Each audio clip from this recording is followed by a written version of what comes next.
भूतकाळातील गोष्टी आठवून वर्तमानात आपण काय गमावले आहे याबाबत चिंता करू नका. तर आपले वर्तमान आणि भविष्य केवळ देवाच्या हातात सोपवून त्याबद्दल निश्चिंत राहा.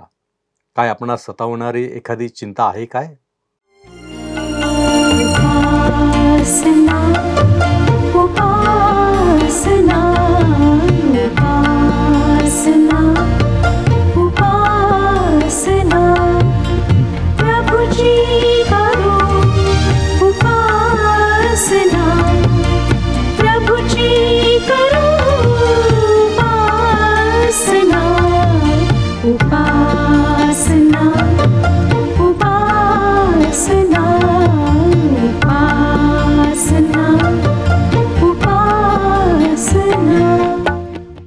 सर्व सृष्टीचा निर्माणकर्ता परमेश्वर याच्या नावाला मान, महिमा आणि गौरव सदा सर्व काळ असो. उपासना कार्यक्रमामध्ये आपले स्वागत आहे. प्रियांनो, मनुष्याला देवाकडून एक दान प्राप्त झालेले आहे. हे दान म्हणजे स्मरण आणि विस्मरण. गोष्टी अगदी जुन्या असल्या तरीही त्या आपल्या चांगल्या लक्षात राहतात. तर काही काळाच्या प्रवाहात आम्ही गोष्टी विसरून जातो. आमचा भूतकाळ आम्हाला सुख, आनंद, समृद्धी यांची आठवण करून देणार असतो आणि वर्तमान काळातील दुःखामध्ये भूतकाळातील त्या गोष्टी आम्हाला जणू काही एक आशा निर्माण करणाऱ्या असतात. अशा गोष्टी तुम्ही कधी आपल्या जीवनात अनुभवलेल्या आहेत? प्रियांनो, आजच्या अध्ययनात आपण इयोबाला त्याच्या भूतकाळातील गोष्टींची आठवण करताना पाहणार आहोत. त्याचा भूतकाळ आणि वर्तमान यातील तीव्र फरकाची मार्मिक तुलनाही पाहणार आहोत. आपण तयार आहात काय या गोष्टी शिकण्यासाठी? तर मग चला प्रियांनो, आपण आपल्या अध्ययनाची सुरुवात करूया. श्रोतनो, आम्ही सध्या जुन्या करारातल्या इयोब या पुस्तकाचा अभ्यास करीत आहोत. मागच्या कार्यक्रमात आम्ही या पुस्तकाच्या 27व्या अध्यायाचा अभ्यास केला. आज आपण 28व्या अध्यायाकडे वळत आहोत. इयोबाचे मित्र त्याचे योग्य प्रकारे सांत्वन करायला अपुरे पडलेत आणि कशा प्रकारे त्यांनी त्याच्यावर आरोप ठेवलेत हे आम्ही पाहिले. 28वा अध्याय 1-3 वचने सांगतात, खरोखर रुपयाची खाण असते, लोक जे सोने शुद्ध करतात त्याचेही ठिकाण असते. लोखंड मातीतून काढितात, पाषाण वितळून तांबे काढितात. मनुष्य अंधकाराचे निवारण करीतो, अगदी शेवटापर्यंत जाऊन निबिड अंधकारातील व मृत्यूछायेतील पाषाणाचा तो शोध करीत असतो. श्रोत्यांनो, देवाने या पृथ्वीमध्ये आपले पुष्कळ ऐश्वर्य साठवलेले आहे. पृथ्वीच्या पोटामध्ये सोने, चांदी यासारखे मौल्यवान धातू तर सापडतातच, परंतु लोखंड व तांबे या साधारण धातूंचे साठेही तेथे ठेवण्यात आलेले आहेत. आणि या सुंदर व उपयुक्त धातूंच्या निर्मिती व्यतिरिक्त मानवाला प्राप्त झालेली बुद्धी देखील देवाची एक उत्कृष्ट निर्मिती आहे. मानव आपल्या बुद्धी चातुर्याने पृथ्वीच्या पोटातले धातू शोधून काढतो आणि कंदील, मशाली वगैरेंच्या साह्याने खाणीतला अंधार दूर करून आणखीन आत शिरतो.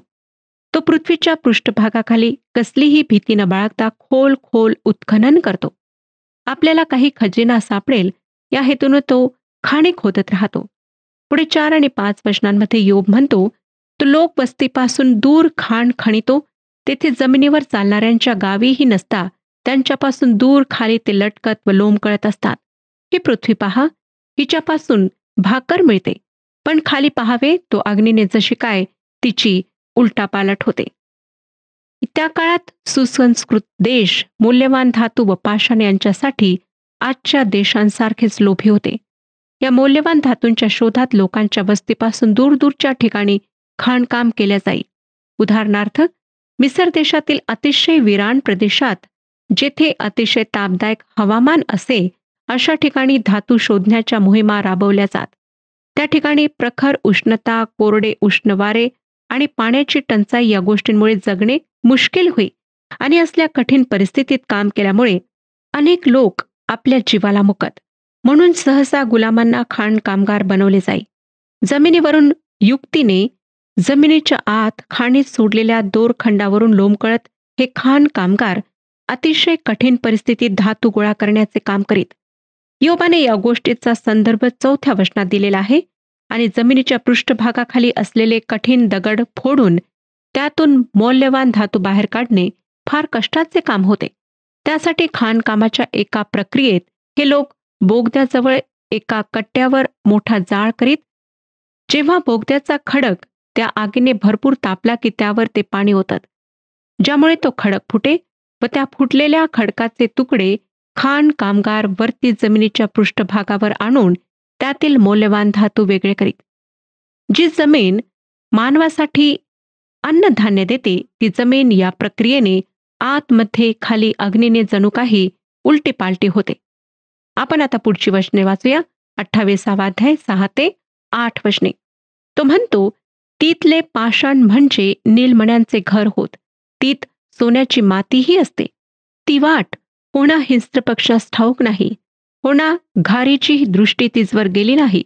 तिच्यावर कोणा उन्मत्त पशुने पाय ठेविला नाही. तिच्यावरून उग्र सिंह कधी चालला नाही. त्या काळात श्रोत्यानो, नीलमणी हे फार मौल्यवान पाषाण समजले जात.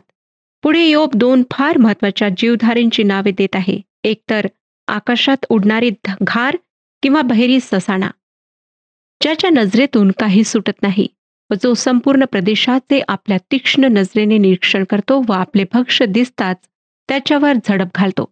परंतु या तीक्ष्ण नजर असलेल्या पक्षाला देखील हे मौल्यवान धातू व पाषाण दिसत नाहीत.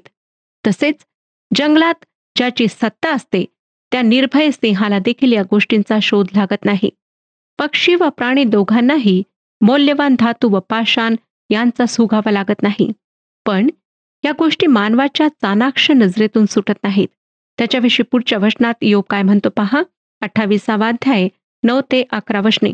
मनुष्य गारेच्या पाषाणाला हात घालितो, तो पर्वत समूळ उलथून टाकितो. तो खडकातून भुयारे खोदून काढितो. सर्व प्रकारच्या मौल्यवान वस्तू त्याच्या नजरेस पडतात. झरे बंद करून त्यांचे पाणी तो बाहेर झिरपू देत नाही. गुप्त आहे ते उजेडात आणितो. या सर्व वचनांमध्ये योब मानवाच्या कौशल्याचे वर्णन करीत आहे. देव भूकंप घडवून आणतो व त्याच्या साह्याने संपूर्ण भूमीचा नकाशा बदलून टाकतो. या ठिकाणी आपल्याला वाचायला मिळते की मौल्यवान धातूच्या शोधात असलेले अशा प्रकारे उत्खनन करतात की ज्यामुळे पर्वत देखील समूळ हलवल्यासारखे दिसतात व नद्यांमध्ये असलेल्या गुप्त व मौल्यवान वस्तूही मानव शोधून काढतो. या सर्व 1 ते 11 या वचनांचे तात्पर्य हे आहे श्रोत्यानो, की देवाने आपले वैभव या सुंदर सृष्टीमध्ये ठेवलेले आहे. मानव आपल्या बुद्धी चातुर्याने व कौशल्याने ते स्वतःच्या मालकीचे बनवतो. परंतु त्या मौल्यवान अशा वैभवापेक्षा आणखीन मौल्यवान असलेल्या 2 गोष्टी आहेत. त्या म्हणजे ज्ञान व बुद्धी. देवाने मौल्यवान धातू व पाषाण जमिनीच्या पोटात दडून ठेवलेले आहेत हे योबाला माहीत आहे. पण त्याचा गहन प्रश्न हा आहे की सर्वात मौल्यवान असलेले ज्ञान कोठे सापडते.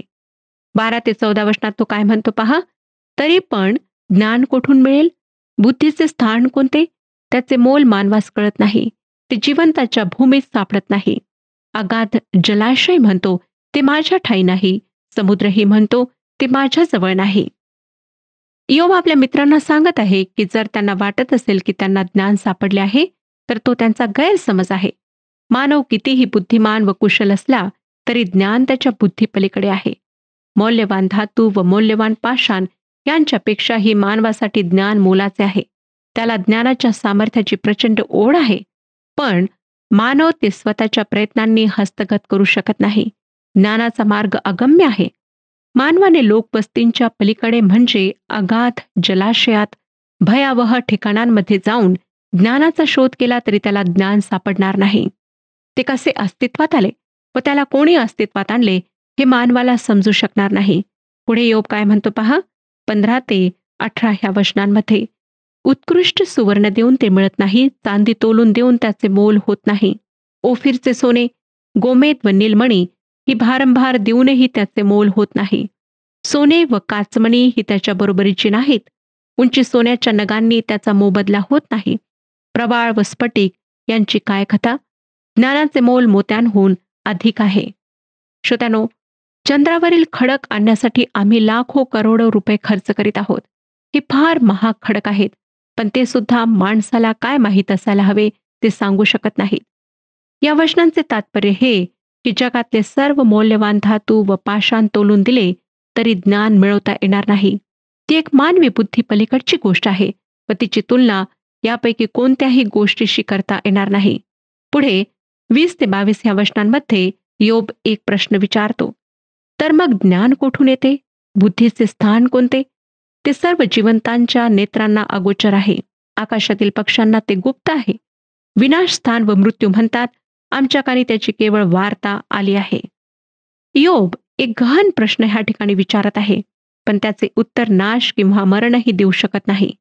असं वाटतं की मरणाने तरी आम्हाला ज्ञानाविषयी काही सांगावे, पण लोक नुसते मरणाची पायरी ओलांडून पलीकडे जातात व त्या पलीकडच्या जगात काय आहे हे सांगायला कोणी परत येत नाही. होदिनी नावाच्या एका प्रसिद्ध जादूगाराने आपल्या मरणापूर्वी आपल्या पत्नीजवळ एक संकेत ठेवला होता. त्याद्वारे मी तुझ्याशी संवाद साधीन असे त्याने सांगितले.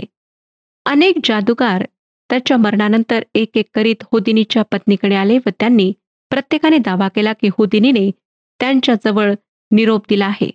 परंतु जेव्हा त्याच्या पत्नीने त्यांना ते संकेत चिन्ह मागितले तेव्हा ते कोणालाही सांगता आले नाही.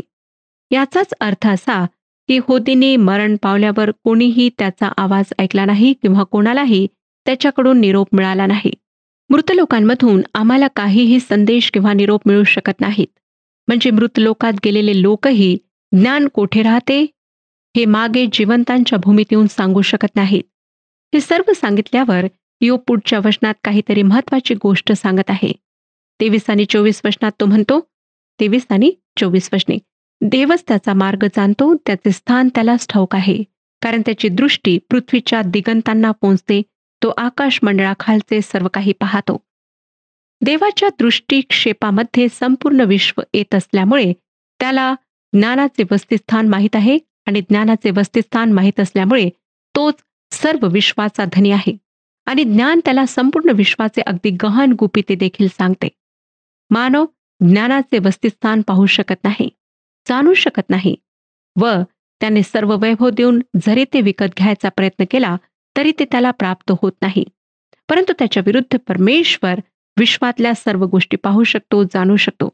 पुढे तो 28व्या वचनात काय म्हणतो पहा.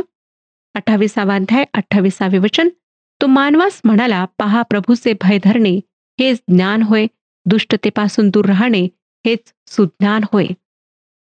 श्रोत्यानो, हे फार मोठे व सुंदर सत्य या ठिकाणी सांगण्यात आलेले आहे. प्रभूचे भय हेच ज्ञान आहे आणि वाईटापासून दूर जाणे ही बुद्धी आहे. नीतिसूत्राच्या पुस्तकातील 1 अध्यायातील 7वे वचन आम्हाला हेच सांगते की यहोवाचे भय ज्ञानाचा प्रारंभ आहे. मूर्ख ज्ञान व विद्या अवमानतात. जरी मानव ज्ञानाचा मार्ग शोधू शकत नसला तरी देवाचे भय धरून तो ज्ञान प्राप्त करून घेऊ शकतो.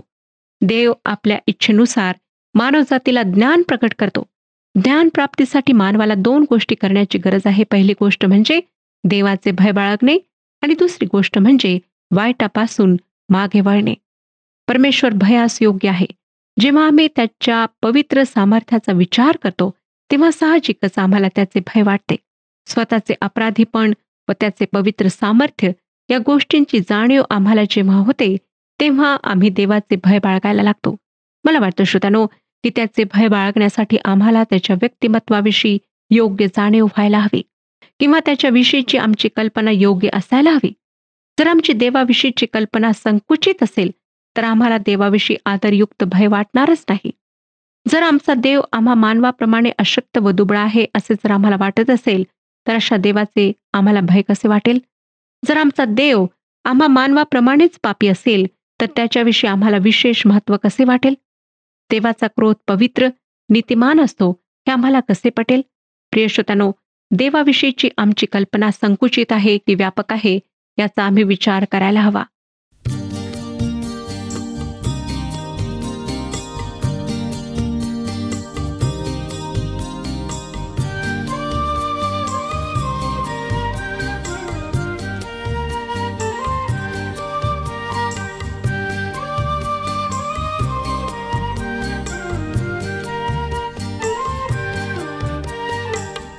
जीवनाची फळे सुखदायी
जीवनाची फळे सुखदायक ही तव शास्त्री पाही दिसताती जीवनाची फळे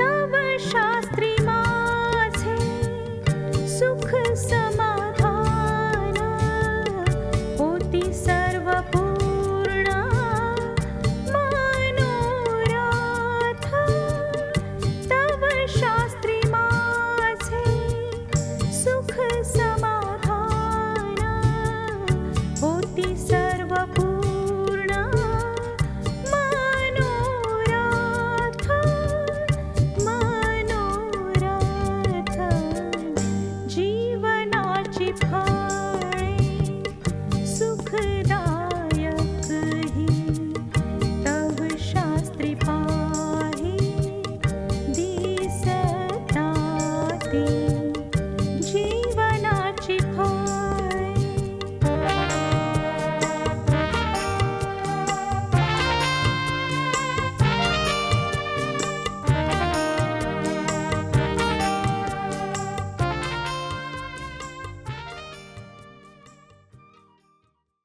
आता 29व्या अध्यायात योब स्वतःविषयी सांगत आहे. आपल्या गत जीवनाची तो उजळणी करतो. 29वा अध्याय आणि पहिले 3 वचने पहा. योब आपला वाद पुढे चालवून म्हणाला, पूर्वीचे मास मला प्राप्त होते. पूर्वीच्या सारखे माझे दिवस असते तर किती बरे होते. त्या दिवसात देव माझे रक्षण करीत असे. त्याचा दीप माझ्या शिरावर प्रकाशत असे व त्याच्या तेजाने मी अंधकारात चालत असे. या वचनांमध्ये आपल्याला दिसून येते की योब आपले जुने वैभवी जीवन आठवत आहे. त्याला असं वाटत आहे की पूर्वी देवाचे संरक्षणाचे कवच त्याच्या भोवती होते. त्यामुळे त्याला कशाचेही भय नव्हते. पूर्वी देवाचा प्रकाश त्याच्यासह होता म्हणून जगाच्या अंधाराचे त्याला भय नव्हते. देवाच्या प्रकाशात तो निर्भयपणे चालत होता. पुढे श्रोत्यांनो 4 आणि 5 या वचनांमध्ये तो काय म्हणतो पहा. 4 आणि 5 वचने. त्या काळी मी भर उमेदीत होतो. देवाचा समागम मला माझ्या डेऱ्यात घडे. सर्व समर्थ त्या काळी माझ्या सन्निध्य असे. माझी मुले बाळे मज सभोवती असत. योबाचा एकाकीपणा हा खराखुरा एकाकीपणा आहे. कारण एक वेळेस संपूर्ण जगाने आमची मैत्री, आमचे संबंध तोडले तरी आमचे फारसे बिघडत नाही. परंतु जर देवाने आमच्याशी असलेली मैत्री तोडली तर किती प्रचंड एकाकीपणा येईल ह्याचा आम्ही विचार करायला हवा. कारण देव ही एकच अशी व्यक्ती आहे की तो आम्हाला समजू शकतो, आमच्या भावना, आमचे विचार जाणू शकतो, आमचे दुःख समजू शकतो आणि त्याच्या वेगळा दुसरा मित्र नाही. त्यानेही आमच्याशी मैत्री सोडली तर आम्ही खरोखर एकाकी, मित्रहीन, आशाहीन, पोरके होऊन जाऊ. वास्तविक देवाने योबाशी मैत्री सोडली नव्हती, पण योबालाच परिस्थितीमुळे असे वाटत होते की आता देव त्याचा मित्र राहिला नाही, तो त्याच्यासह नाही. तो जेव्हा त्याच्या संगती होता तेव्हा त्याला संरक्षण होते, त्याच्याजवळ प्रकाश होता, त्याच्याजवळ सौख्य व सुख होते. पुढे तो 6 आणि 7 वचनांमध्ये काय म्हणतो पहा. दह्या लोण्यात माझी पावले भिजत, खडकातून तेलाचे प्रवाह मजसाठी निघत. मी नगराच्या वेशीनजीक जाऊन चौकात माझे आसन मांडले. म्हणजे त्या काळात योब खरोखर ऐश्वर्य उपभोगत होता. त्याच्या घरादारात सर्व काही विपुल होते. भरपूर दूध दुभते हे सर्व काही होते. खडकाळ टेकड्यांवर वाढलेली जैतुनाची झाडे त्याला मुबलक जैतुनाचे तेल देत. हे जैतुनाचे तेल दगडाच्या घाणीमध्ये काढल्या जाई म्हणून तो म्हणत आहे की खडक मला तेलाचे प्रवाह ओतून देत असे. त्या काळात जैतुनाचे तेल लोकांसाठी फार फार उपयोगाचे असे. त्या तेलाचा उपयोग ते स्वयंपाकासाठी, इंधनासाठी, शरीरासाठी मलम म्हणून करीत असत. पुढे योब म्हणतो की शहराच्या वेशीमध्ये जेथे शहरातले प्रतिष्ठित मानाचे लोक एकत्रित जमत व महत्वाच्या गोष्टींची चर्चा करीत तेथे त्यालाही मान व महत्व असे. तो गावातली एक प्रतिष्ठित, प्रभावशाली व उच्चभ्रू व्यक्ती होता. पुढे तो काय म्हणतो पहा 8 ते 10 वचनांमध्ये. तेव्हा तरुण मला पाहून लपत, वृद्ध उठून उभे राहत, सरदार बोलावयाचे थांबत व तोंडावर हात ठेवीत, अमीर उमराव स्तब्ध राहत, त्यांची जीभ त्यांच्या टाळूस चिकटून राही. स्पष्टच आहे की योब हा अतिशय सन्मान पावलेली व्यक्ती होता. तो ज्ञानी व सुज्ञ होता, म्हणून लहान मोठे श्रेष्ठ कनिष्ठ सर्वांना त्याच्याविषयी आदरयुक्त भय वाटत असे. योबाच्या मुखातून बाहेर पडणारे शब्द ऐकण्यास ते उत्सुक असत. 11 आणि 12 वचनांमध्ये तो पुढे काय म्हणतो पहा. 11 आणि 12 वचन, 29 अध्याय, 11 आणि 12 वचने. कोणाच्या कानी माझे वर्तमान गेले असता तो मला धन्य म्हणे. कोणाच्या दृष्टीस मी पडलो असता तो मजविषयी गवाही दे. कारण करुणा भाकणारा दीन, अनाथ व निराश्रित यांचा मी उद्धार करी. याचा अर्थ असा श्रोत्यानो की योब ऊस देशातला एक असामान्य असा नागरिक होता.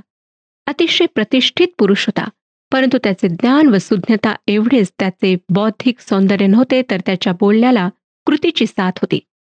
तो एक कनवाळू समाजसेवक होता. 13वं वचन सांगतं, नाश होण्याच्या लागास आलेल्याचा मी आशीर्वाद घे. विधवेचे मन आनंदित होऊन तिला मी गावयाला लावी.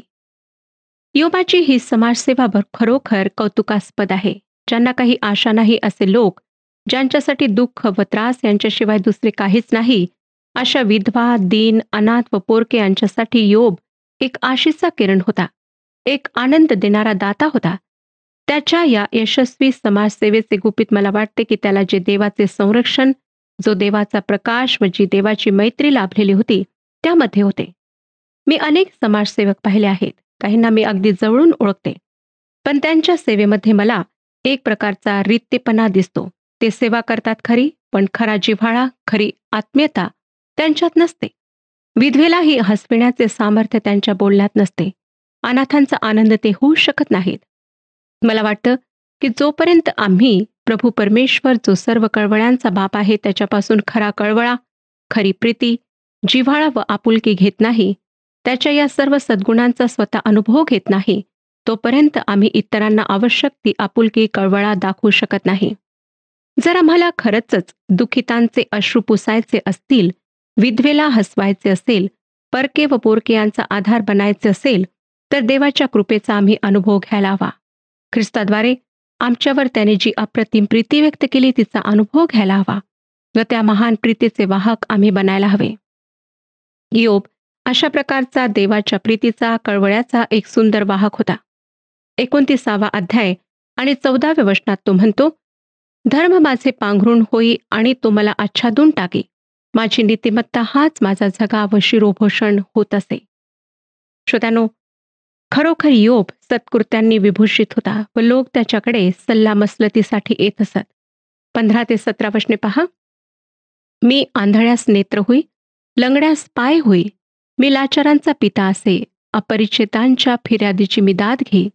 मी दुष्टांचे दात पाडी, त्याच्या दातातून शिकार सोडवी. योब त्याची समाजसेवा सुज्ञतेने करीत होता. जे योग्य कारण त्यासाठीच तो पाठिंबा देत असे. त्याचा कायदा, सुव्यवस्था व नागरी नैतिकता या गोष्टींवर विश्वास होता आणि आपल्या शहरात या गोष्टी नांदाव्यात असा त्याचा प्रयत्न होता. पुढच्याही वचनांमध्ये योब त्याला मिळत असलेले महत्त्व व सन्मान यांचे वर्णन करीत आहे. लोक त्याच्या सल्ल्याची पावसाप्रमाणे वाट पाहत. सरकारी अधिकारी निर्णय घेण्यापूर्वी योबाचा सल्ला विचारल्याशिवाय राहत नसत. तो खरोखर अतिशय प्रभावशाली, असामान्य असा सद्गृहस्थ होता. 25 आणि 24 ही वचने वाचूया. 24 आणि 25 वचने. ते निराश झाले असता मी त्याचकडे हास्यवदन करून पाही. त्यांच्याने माझी मुद्रा उतरवत नसे. मी त्यांचा मार्गदर्शक होई व त्यांच्यामध्ये अग्रस्थानी बसे. सैन्यात जसा राजा, शोकग्रस्तात जसा समाधान करणारा, तसा मी त्यांच्यामध्ये असे. श्रोत्यांनो, योब या शहरातल्या लोकांसाठी एक मोठा आशीर्वाद होता. त्याच्या नुसत्या स्मित हास्याने लोकांना नैतिक धैर्य प्राप्त होई. तो एक स्फूर्तिदायी नेता होता आणि जीवनाच्या आशीर्वादांचा एक उगम होता.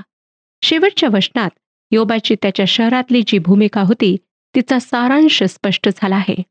शांतीच्या दिवसांमध्ये त्याच्या शहराला त्याचा सल्ला प्राप्त होई आणि संकटाच्या समयी तो त्यांचा मार्गदर्शक बने. तो दुर्दैवी लोकांचे सहाय्य करी. त्याच्या समाजाला नैतिक सत्कृत्य करण्यासाठी आणि कायदा सुव्यवस्था राखण्यासाठी तो स्फूर्ती देत असे. श्रोत्यानो, कदाचित भ्रष्ट समाज तुमच्या सत्कृत्यांकडे पाहून तुमच्या देवभिरूपणाकडे पाहून नाक मुरडेल, तुम्हाला हसेल, तुमची चेष्टा करेल, पण या सर्व गोष्टी देवाच्या नजरेतून सुटत नाहीत. तो त्याविषयी तुम्हाला चांगले प्रतिफळ दिल्याशिवाय राहणार नाही. योब आमच्या जीवनाच्या तिसऱ्या क्षेत्रात आमच्या समोर उदाहरण बनू शकतो. योब फक्त आध्यात्मिक मूल्यांना धरून बसणारा म्हणजे फक्त देवदेव करीत बसणारा नव्हता. व्रतवैकल्य, दानधर्म आणि धार्मिक विधी यांचाच फक्त पाठपुरावा करणारा नव्हता, तर आध्यात्मिक मूल्ये ज्याविषयी निरर्थक निष्फळ ठरतील ती सामाजिक मूल्येही तो जोपासत होता. परमेश्वर आपणा सर्वांस आशीर्वाद देवो. हा कार्यक्रम आपणास आवडला काय? आता आम्हाला एक मिस कॉल करा आणि आपण पुढील विजेता होऊ शकता.